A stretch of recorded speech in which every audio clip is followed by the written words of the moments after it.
Doctor साहब जो है ना वो, जैसे आपने पिछली वीडियो में कहा कि भाई बर्ड्स को ना होल्ड करें जब तक उसका जो है वो फैंसियर अच्छा खरीदार पैदा ना हो जाता है, तो उस दौरान फिर मसला ये आता है कि बर्ड जमा होना शुरू हो जाते हैं। अब लोग न्यू जो फैंसियर हैं वो उनके लिए दाने का पानी का मसला ज्यादा होता है, तो उसके ऊपर आपने पहले भी शायद हमें कुछ मशवरे दिए थे कि जैसे एक ही बर्ड पे काम ना करें, मल्टीपल कमर्शियल बर्ड में, तो उसके लिए आप क्या रेफर करते हैं कि कौन कौन से बर्ड लगाए जाए या किस तरह एक पूरा सिस्टम एक बनाया जाए? देखें, हम अपने आप को एविकल्चरिस्ट कहते हैं।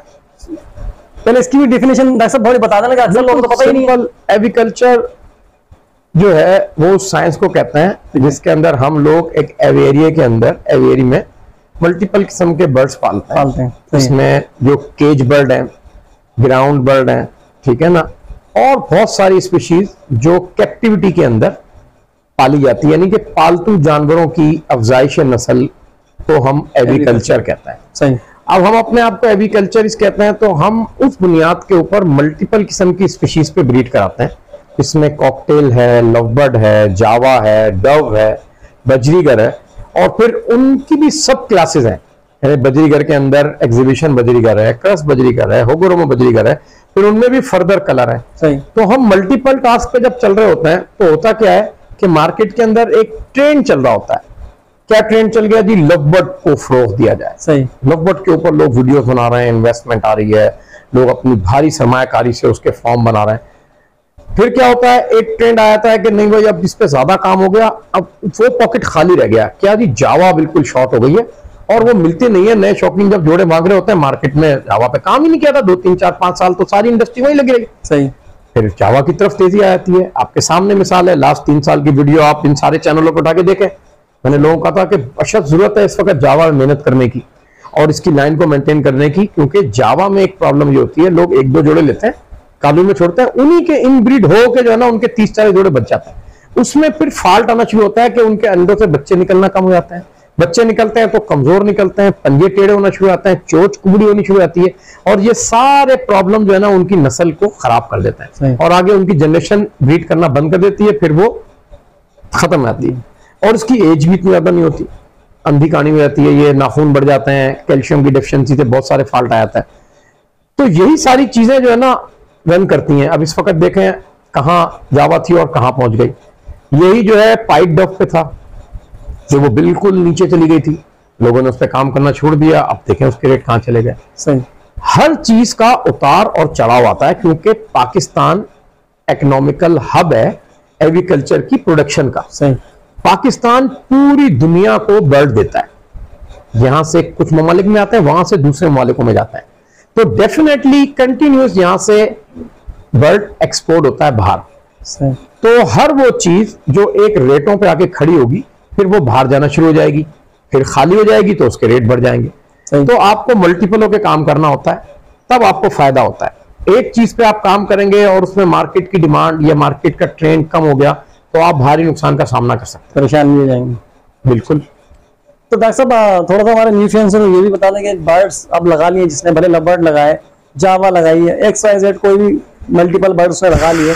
अमूमन लोगों का पिछली वीडियो में भी हमने कई लोगों से आपसे भी सवाल किए थे कि थोड़ा सा जो है ना, अब जो न्यू फैंसियर आ रहा है तो वो अब तो डायरेक्ट ही सवाल ये होता है कि मियाँ जी हम आपसे बर्ड ले रहे हैं, क्या आप हमारा बर्ड बिकवाएंगे? तो अब ऐसे लोगों के लिए क्या रहनुमाई है और बर्ड आगे उनका मसला भी हल हो, बर्ड किस तरह से करें? बिल्कुल, ये सवाल हर बंदा हमसे करता है। सही। कि हम आपसे बर्ड ले लेंगे, जब बच्चे आएंगे इंशाल्लाह आप ही को देंगे, आप ही के थ्रू बिकाएंगे, आप ही के बर्ड हैं ये। तो हम उनको कहते हैं कि ये गफलत और ये लापरवाही और ये गैर जिम्मेदारी आप ना करें। सही। जब आप बर्ड लेते हैं तो बर्ड के साथ बर्ड की सारी साइंस भी लें, किस तरीके से रखा जाता है, किस तरीके से ब्रीड किया जाता है, ब्रीड के आने के बाद जब बच्चे निकलते हैं तो वो किस तरीके से सेल होते हैं। सही। और हम लोगों को कहते हैं कि आप अपने फॉलोअर पैदा करें, आप अपने पॉकेट में नए हॉबियर पैदा करें, क्योंकि ये एक हॉबी है, ये खाने पीने की चीज नहीं है, ये इस्तेमाल करने की चीज नहीं है, ये शौक करने की चीज है। आप एक अच्छे शौकीन होंगे, आपको कुछ करने की जरूरत नहीं है, आप 10 नए अच्छे शौकीन पैदा कर देंगे। जब आप नए अच्छे 10 शौकीन पैदा कर देंगे तो वो आप जितनी प्रोडक्शन लेंगे उन 10 शौकीनों को दे देंगे। सही। वो नए शौकीन जो आपको शौक में देख के पैदा होंगे, अगले साल वो नए 10 शौकीन पैदा कर देंगे। तो हॉबी का सिलसिला इस चेन के अंदर चलता रहेगा। आप उससे अपग्रेड बर्ड पालेंगे, सही, वो ट्रेंड करेंगे, वो 10 शौकीन फिर आके आपसे अपग्रेड बर्ड ले लेंगे। वो फिर उन नए लोगों को देंगे, ये चेन चलती रहेगी। लेकिन अगर आप लोगों को मोहताज कर देंगे और इस बुनियाद के ऊपर लोगों को बढ़ देंगे कि मैं एक इंडस्ट्री हूं, मैं एक जो है ना आपसे बल्ड दे रहा हूं और आपसे जो है ना बल्ड वापस ले लूंगा या बल्ड बीट करा दूंगा, क्योंकि बल्ड इतनी ज्यादा ब्रीडिंग करता है और उन लोगों का प्रेशर इतना ज्यादा आपके ऊपर हो जाएगा, आप उसको फेस नहीं कर सकेंगे। और क्योंकि आप उससे अपग्रेड बल्ड बना लेंगे तो आपको लो ग्रेड बल्ड लोगों को देना पड़ेगा, लोग नहीं लेंगे, लोग कहेंगे आपने तो अपग्रेड बल्ड बना रखा है वो दे, तो वो बल्ड आपके पास रुक जाएगा और आप फिर लोगों के पैसे रोक लेंगे और मामला खराब हो जाएंगे। तो जो लोग ये हरे बाग दिखा के लोगों को बल्ड देते हैं, अच्छा ये वही लोग करते हैं जिनके बल्ड नहीं सेल हो रहे होते, और वो लोगों को लालच देते हैं कि आप ले जाएं, हम आपसे जो है ना बल्ड जो है ना खरीद लेंगे 10% कम 20% कम और आपके बिकवा देंगे। और वो उस बुनियाद के ऊपर चुपचाप घर में खामोशी से बंद कमरे में बल्ड पालते रहते हैं, किसी को बताते भी नहीं है। और वो यही सोच रहे होते हैं बल्ड निकलेंगे तो हम अपने उस्ताद को ले आके और अपने जो ट्रेडर ब्रोकर हैं जिन्होंने डलवाए उनको ले आके दे देंगे। किसी के मामलात मैंने आज तक चलते हुए नहीं देखे। कितने ट्रेडर ब्रोकर आए, उन्होंने इस बुनियाद के ऊपर काम किया, लेकिन वो जलीलो ख्वार हुए, उनके मामलात खराब हुए, मार्केट से गायब हो गए, लोगों का पैसा खा गए, आज उनका कोई नाम नहीं है। अच्छा वो लोग जो इन बैसाखियों को तोड़ के आते हैं, बेशुमार नाम है। मेरे आसपास के जितने लोग थे मेरे साथ 4-5 साल पहले इन्हीं वर्कशॉपों में यहीं बैठते थे, आज आप देख लें अपना मुकाम है, नाम है उन लोगों का, पूरी इंडस्ट्री को लेके चल रहे हैं, अपनी एक शिनाख्त पैदा कर ली उन्होंने। उसमें से कुछ लोग बहुत अच्छी अच्छी पोस्टों पे चले गए सोसाइटियों की। तो क्या था कि उनको उनके पांवों पे खड़ा किया, उनकी बेसाखियां तोड़ी और उनको समझाया आप अपने चैनल बनाएं, आप अपना फेसबुक का आईडी बनाएं, आप अपनी गैदरिंग करें, आप अपने लोगों से मुलाकात करें, आप अपने फॉलोअर बनाएं, आप मल्टीपल चैनलों पे आएं। आजकल माशाल्लाह सबसे अच्छा तरीका है, चैनल को आप 5,000-3,000 रुपए दें तो आपके घर पे आता है और आपकी कवरेज करता है। आप गलत है सही है, वो आपका बेहतरीन नक्शा दिखाता है, वो पॉपुलर चैनल है, आपका कारोबार फौरन जम जाता है। हाँ आपके पास अच्छी प्रोडक्ट नहीं है और उसी चैनल पे उससे अच्छी प्रोडक्ट किसी और ने डाली हुई है तो आपका कारोबार जीरो आता है, क्योंकि उससे अच्छी प्रोडक्ट उसी चैनल पे चल रही है। तो लोग देखते हैं कि ये अच्छी चल रही है और ये हल्की प्रोडक्ट है तो अच्छी तरफ चले आते हैं। लेकिन हल्की प्रोडक्ट के पालने वाले भी लोग होते हैं जो अफोर्डेबिलिटी नहीं रखते, वो अपनी स्टेज के बढ़ ले लेते हैं। तो सबका काम चल रहा है। फिर अगर आप समझते हैं कि आप में कैपेबिलिटी, आप अपना चैनल बनाएं। बेशुमार लोग ऐसे हैं जिन्होंने अपना चैनल अपने फेसबुक के पेज बना रखे हैं और वो काम को चला रहे होते हैं। तो आपको अपनी मार्केटिंग करके अपने नए पॉकेट, और याद रखें जो लोग अपने नए पॉकेट नहीं जनरेट कर रहे, नए हॉबियरों को नहीं सपोर्ट कर रहे, उनको नहीं इंकरेज कर रहे, उनके मामलात को नहीं हल कर रहे, उनकी चीजों को हाईलाइट करके नहीं ग्रो करा रहे, तो वो खसारे में। जो लोग चेन बना रहे हैं, नए हॉबियर के लिए चार्म पैदा कर रहे हैं, उनको मोटिवेट कर रहे हैं, उनके लिए कोई प्लेटफॉर्म बना रखा है या कोई उनके लिए पेज बना रखा है या यूट्यूब चैनल बना रखा है और वो लोग उससे लिटरेट हो रहे हैं, तो डेफिनेटली उनकी चेन चलती रहेगी। लेकिन जिन लोगों ने ये चेन नहीं बना रखी और वो ये समझ रहे हैं कि हम किसी के दर के ऊपर जो है ना बर्ड पाल लेंगे, कल उसका इंतकाल हो गया फिर आप क्या करेंगे, अल्लाह ना करे कोई प्रॉब्लम हो गई उसके साथ, फिर आप क्या करेंगे, किसी क्राइसिस में आ गया आप तो उस पर डिपेंडेंट करके पाल रहे हैं। अल्लाह ताला सांस वाली चीज है, इंसान भी और परिंदा भी। तो आपने कोशिश करनी है अपने पांव पे खड़ा होना, डे ऑफ 1 से अपने आप को ग्रो कराना है। जैसे जैसे आपका बर्ड ग्रो होता रहेगा वैसे वैसे आपकी मार्केटिंग भी ग्रो होती रहेगी, आपका फॉलोअर ही बनता रहेगा और एक टाइम आएगा कि आप भी अपनी स्टैंडिंग पे आ जाएंगे। सही। तो यही एक सिंपल सा फार्मूला है और मेरी सबसे गुजारिश होती है कि आप अपने पांव पे खड़े हो, इन बैसाखियों को तोड़ दें। ठीक है। तो यार हमारे साथ फारूक भाई भी आए हैं और भी दीगर साथी हैं, आरिफ भाई भी। आरिफ भाई अगर आप कुछ पूछना चाहना चाहते हैं। फारूक भाई तो डॉक्टर साहब आप अगर कोई हमारे न्यू फैंसियर को अपनी तरफ से कोई पैगाम देना चाहें या कोई खास बात आपके है जो बोलना चाहें आप। देखें मैं न्यू हॉबियर्स को यही पैगाम देना चाहूंगा कि इस वक्त मैं तमाम ग्रुप्स पे फेसबुक पे देख रहा होता हूं कि लोग बहुत ज्यादा वेस्टेज ऑफ टाइम करते हैं और उसका हासिल वसूल बहुत कम होता है। तो कोशिश करें कि इस किस्म की नशिस्तें रखें, इस किस्म के ऑर्गेनाइज व्हाट्सएप पे टाइम रखें कि जो लोग मसरूफियत के अंदर होते हैं वो उस टाइम को अवेल करके लर्न कर सकें। 24-24 घंटे जो है ना उसके ऊपर लंबी लंबी डिबेट है, लंबे लंबे डिस्कशन है, लंबे लंबे वॉइस मैसेज ना चलाएं। लोगों का कीमती टाइम जाया होता है, वही घुमा फिरा के बातें होती हैं, कोई नई बात नहीं होती और लोग अपना भारी कीमती टाइम जो वर्ल्ड के अंदर सर्व करना था, जो किसी बुक को पढ़ के करना था, जो किसी आर्टिकल को पढ़ के करना था, वो वहां पर जाया करता है। बशमूलियत के वहां पर उनको नॉलेज में इजाफा होता है लेकिन टाइम का ज़या ज्यादा होता है। अपने टाइम की कदर जाने, उसकी कीमत जाने और शॉर्ट टाइम कोर्सेज को सपोर्ट करें। शॉर्ट टाइम कोर्सेज बनाएं, छोटी छोटी वर्कशॉप्स हो, उनके टाइमिंग हो, उनके जो है सिलेक्टेड मेंटोर हो, वो उनको टाइम दें कि भाई इस 1.5 घंटे के अंदर बात होगी काम की और इस खास टॉपिक के ऊपर। उसके बाद आप अपनी कचहरी इंजॉय इंटरटेनमेंट, लोग कचहरियां लगाते हैं, कल्चर है हमारा बैठना कचहरी करने का, वो करते रहे। लेकिन तालीमी टाइम को तमाम ग्रुप के लोगों से गुजारिश है कि वो सिलेक्टिविटी की तरफ लेके आए ताकि लोग शॉर्ट टाइम के अंदर ज्यादा नॉलेज करें। ये मेरी एक रिक्वेस्ट है जो मैं इस वक्त की जरूरत समझता हूँ। बहुत शुक्रिया डॉक्टर साहब। मुझे उम्मीद है कि आपको वीडियो के टॉपिक पसंद आए होंगे, तो उम्मीद है इंशाल्लाह आइंदा भी डॉक्टर साहब हमें इसी तरह जो है वक्त देंगे मल्टीपल। और एक बात जो मेरे जहन में और आ गई, आपकी बात की पता कलामी कर रहा हूँ कि इस वक्त जो है वो महंगाई का एक बहुत बड़ा बहरान जो हमारे सर पे गिर चुका है और दाने की कीमतें बहुत हाई हो रही है। तो आप अपने बर्ड्स को ऑर्गेनिक फूड पे लेके आएं, जो कॉस्टली फूड है उसकी मिकदार कम करके, उसकी डाइट को शेड्यूल करके, उसकी रिक्वायरमेंट को पूरा करें कि कितने % उसको प्रोटीन चाहिए, 14 से 22% इस दाने के अंदर, कितने % कार्बोहाइड्रेट चाहिए, कितने % फाइबर चाहिए, कितने % मिनरल्स चाहिए, कितने % उनको नेचुरल सोर्स ऑफ मल्टीविटामिन चाहिए, और उसकी बुनियाद पे डाइट शेड्यूल करके दें और अपनी कॉस्ट को कम करें नेचुरल सोर्सेस के ऊपर। और बेवजह दवाइयों का इस्तेमाल खुदाया ना करें, जिसकी वजह से एक बहुत खतरनाक मराइल पे बर्ड पहुंच गया है। मैं ये देख रहा हूं कि इस वक्त हर बंदे के बर्ड के अंदर लिवर के प्रॉब्लम्स आ रहे हैं। उसकी वजह यह है कि वो इतने टॉक्सिन्स यूज कर रहा है कि बर्ड बेचारा क्या करे, वो तो बोल भी नहीं सकता। तो खुदाया बर्ड पे तरस खाएं, बेतहाशा दवाइयों का इस्तेमाल बंद करें।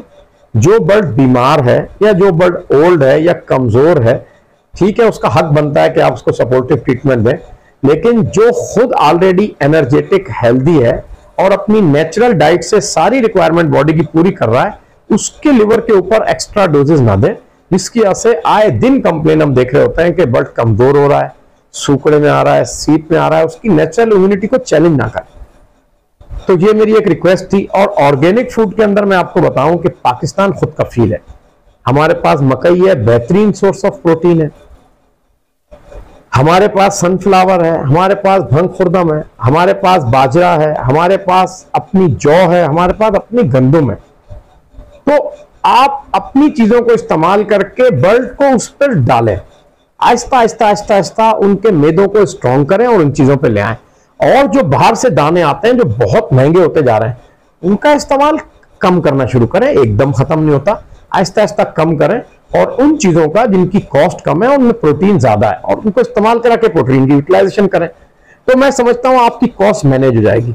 वरना अगर आप इस जहनी गुलामी के अंदर रहेंगे कि इंपोर्टेड दाने के इस्तेमाल से शायद कुछ ज्यादा फायदा होता है और अपनी लोकल देसी चीजों को इस्तेमाल करने से कम फायदा होता है, तो खुदाया आप एक टाइम पे आके फंस जाएंगे, अफोर्डेबिलिटी आपकी हाथ से निकल जाएगी। और खास तौर पे जो हमारे लोकल फार्मर्स हैं जो सस्ते बर्ड पालते हैं, वो इस पे गौर करें कि आपके बर्ड के ऊपर पर कैपेसिटा कॉस्ट, मतलब एक बर्ड की प्रोडक्शन कॉस्ट क्या आ रही है, और उसके हिसाब से अपनी डाइट शेड्यूल बनाएं ताकि आप अपने कीमती सरमाए को बचा सकें और कम से कम कॉस्ट पे बर्ड प्रोड्यूस करें, ताकि पाकिस्तान जो बर्ड एक्सपोर्ट करता है उस पर आपका प्रॉफिट रेशो ज्यादा हो।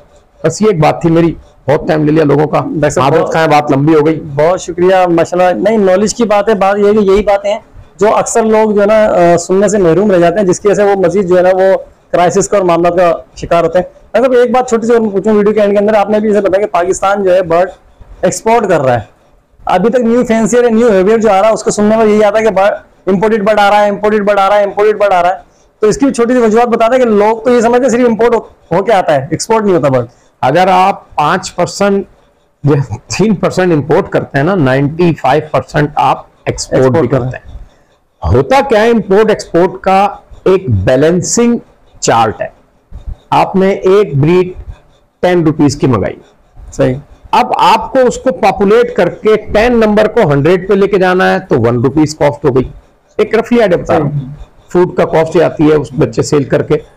अब जब यहां से बाहर जाने का रेट 2 रुपीज का है, तो आपकी कॉस्ट मैनेज हो रही है, फिर आप 2 रुपीज में उसको बाहर बेच रहे हैं, अगले साल तो आपको फायदा हो रहा है। लेकिन अगर आपकी कॉस्ट 10 के ऊपर ही खड़ी है और मार्केट डिमांड 2 रुपीज की है, तो वो बाहर नहीं जाएगा। पॉपुलेशन बढ़ेगी तो बाहर जाएगा। एक जोड़ा आराम से 12 से 15 बच्चे साल में खड़े कर देता है। सही। तो अगर आपने 10 रुपए का लिया है तो वो 1 रुपए से 12 आने 8 आने पे आ गया, तो डेफिनेटली आपको अगले साल 2 रुपए बेचने में फायदा है। ये चीजें, जो भी चीजें अपने रेटों पे आके खड़ी होंगी और इंटरनेशनल मार्केट से आप 50% नीचे होंगे तो आपको एक्सपोर्ट का चांस मिलेगा। लेकिन ऑलरेडी क्योंकि क्रेज आया हुआ है पाकिस्तान के अंदर, तो बहुत सारी चीजों की हाई डिमांड की वजह से वो अपने रेटों पे खड़ी हुई, तो पूरी दुनिया से आपके पास बढ़ आ रहा है। सही। अब आप देखें कि हम लोग पाकिस्तानी करेंसी के अंदर कमाते हैं और हम यूरोपियन करेंसी के अंदर बर्ड खरीदते हैं। उसकी क्या वजह है कि पाकिस्तान में क्रेज आया हुआ है, तो हर बंदे को ये होता है कि मैं यूरोप से बर्ड ले लूं और फिर मेरे पास यूरोपियन ब्लड लाइन का ठप्पा लग जाएगा, तो फिर जितना भी बर्ड होगा वो सारा अल्हम्दुलिल्लाह अल्लाह के फजल करम से बिकना शुरू हो जाएगा, क्योंकि मैं यूरोपियन ब्रीडर से बर्ड ले चुका हूं, तो मेरे पास हर बर्ड क्वालिटी का है। सही। तो इस बुनियाद के ऊपर लोग बाहर से बर्ड दे के ला के ठप्पा लगा रहे होते हैं, तो ये सिलसिला जो है चल रहा है। लेकिन जब रेट कम होंगे तो फिर ये बाहर जाएगा। और हम कराची के अंदर रहते हैं, कराची इंपोर्ट एक्सपोर्ट का हब है। यहां पर कोई भी चीज आती है इस बुनियाद पे आती है कि इसकी पॉपुलेशन बढ़े और फिर बाहर चली जाए। लेकिन क्या होता है कि दूसरे ममालिक को, दूसरे शहरों के अंदर उसकी डिमांड बढ़ जाती है, तो वो मुसलसल आती रहती है। सही। और जब उनका पॉकेट फुल हो जाएगा तो ये रिवर्स होकर फिर कराची आएगी, फिर यहां से बाहर जाएगी। तो इंपोर्ट एक्सपोर्ट का सिलसिला इस तरीके से चलता है।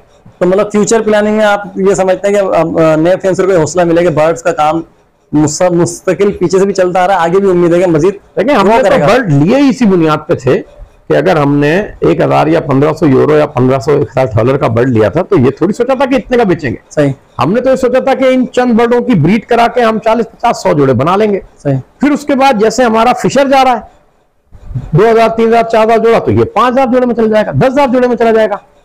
आप समझ रहे बात? लेकिन क्योंकि क्रेज इतना बड़ा हुआ है कि वो मौका ही नहीं मिलता, और क्वालिटी की जंग इतनी जबरदस्त होगी कि हम बेहतर से बेहतरीन की तरफ जाए जा रहे हैं, तो नीचे की तरफ तो आ ही नहीं रहे। सही। क्योंकि जब आप खेत पे काम करते हैं तो आप सब कुछ ब्रीड करा के दे रहे होते हैं, लेकिन क्योंकि क्वालिटी स्टड के ऊपर काम हो रहा है तो हम भी उसको बेहतर करते जा रहे हैं। तो अब वो जब ये एक क्रेज खत्म होगा तो जाएगा।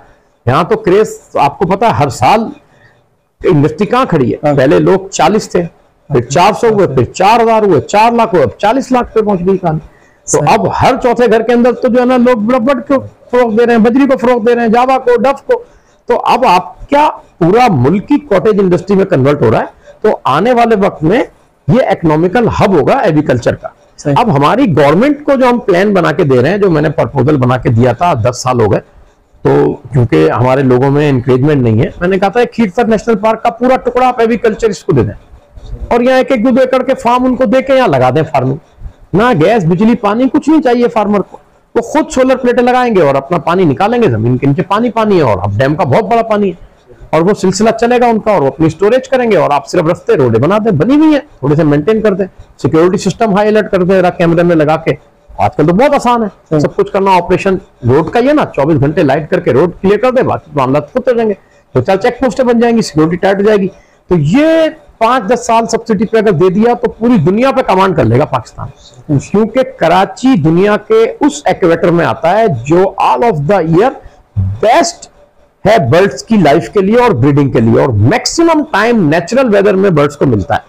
और क्योंकि हम एग्रीकल्चर लैंड है तो सारी क्रॉप हमारी खुद प्रो है जो हम बर्ड को दे सकते हैं। सही। तो इसलिए जो ना हमारे यहाँ ये बड़ा आइडियल प्लेस है। अब अल्लाह ताला से दुआ है कि हम लोग अपनी इस कदर और कीमत को जाने और हम लोग पूरी दुनिया पे कमांड करें। और वो लोग जिनके यहाँ वेदर ही नहीं है, जो दवाइयों पे बर्ड पालते हैं, जिनके यहाँ सूरज ही नहीं निकलता, जिनके यहाँ दाना महंगा है, वो इकोनॉमिकल हब बने हुए हैं और हम लोग अभी सब कुछ होते हुए पीछे। लेकिन अल्लाह का शुक्र है, ऐसी बात नहीं है, बजरीगर, जावा, फिंक, डक एक्सपोर्ट में जा रही है और बहुत अच्छे तरीके से जा रही है, और पूरी दुनिया में हमारे बर्ड को पसंद किया जाता है। लेकिन मैं समझता हूं कि पॉकेट बहुत सारे खाली हैं, इनको फिल करने के लिए हमें एग्रीकल्चर को प्रॉपर एक इंडस्ट्री के तौर पे लेके चलना होगा। तो हम पूरी दुनिया में कमांड करेंगे और हम अपने जीडीपी का बहुत बड़ा हिस्सा पाकिस्तान को बर्ड्स की फार्मिंग से देंगे।